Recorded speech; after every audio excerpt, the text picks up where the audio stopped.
પાટણ જિલ્લાના સમી તાલુકામાં પૈસાની ઉઘરાણી મામલે આગજની કરનાર 2 આરોપીઓમાંથી એકને પોલીસે ઝડપી લીધો છે। ઘટનાની ગંભીરતા જોતા સમી પોલીસે ઝડપી કાર્યવાહી કરી આરોપીની ધરપકડ સાથે ઘટના સ્થળે રિકન્સ્ટ્રક્શન પણ કર્યું હતું। પ્રાપ્ત વિગતો મુજબ સમી ખાતે રહેલા પાયલબેન ભૂપતભાઈ વાદીના ભાઈ મહેશે આશરે 2-3 વર્ષ પહેલા ઇમરાન ઉર્ફે ઓજા ઇદ્રીસભાઈ સૈયદ પાસેથી ₹50,000 ઉછીના લીધા હતા।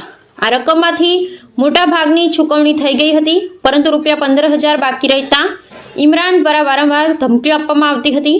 ગત તારીખ 13 જાન્યુઆરી 2026ના રોજ પાયલબેનના માતા પિતા અને ભાઈઓ સામાજિક પ્રસંગે બહાર ગામ ગયા હતા। તે સમયે ઘરમાં માત્ર પાયલબેન અને તેમના ભાભી હાજર હતા। આ સ્થિતિનો લાભ લઈ ઇમરાન ઉર્ફે ઓજો ઇદ્રીસભાઈ સૈયદ અને ઇમરાન ઉર્ફે મોન્ટી સુલેમાનભાઈ સૈયદ મોટરસાઇકલ પર આવી ઘરમાં ઘૂસી ગયા હતા। બંને વાંસ અને પ્લાસ્ટિકના છાપરા પર જ્વલનશીલ પ્રવાહી છાંટી આગ લગાવી હતી, તેમજ ઘરની બહાર ઊભેલી રિક્ષાને પણ આગ ચાંપી દીધી હતી।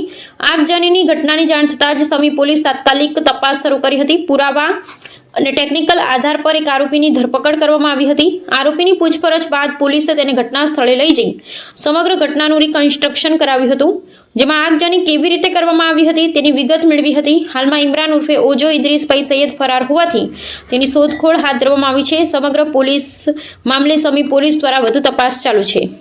મોટા મોટો તું ભૂલ છે નથી કરી કોઈને બી હેરાન નહીં થવું માફી જેવું નહીં માફી જેવું એકમાં માફ કરજો મને નહીં કરીએ અમે માફી માંગે પણ નહીં માંગુ તમારા પટેલ મારી બહુ મોટી ભૂલ કરી જાવ તો હજુ માફી મળત બેન, પણ આ વસ્તુ પછી માફી ના મળે। કોઈ દિવસ એમ સમજી લો ભાઈ તરીકે માફી માંગવું ભૂલ નહીં, અમારા દુશ્મન હતા, એ મારી બહુ મોટી ભૂલ થઈ ગઈ બેન, નહીં ભૂલ થઈ, બોલો જો હાલો।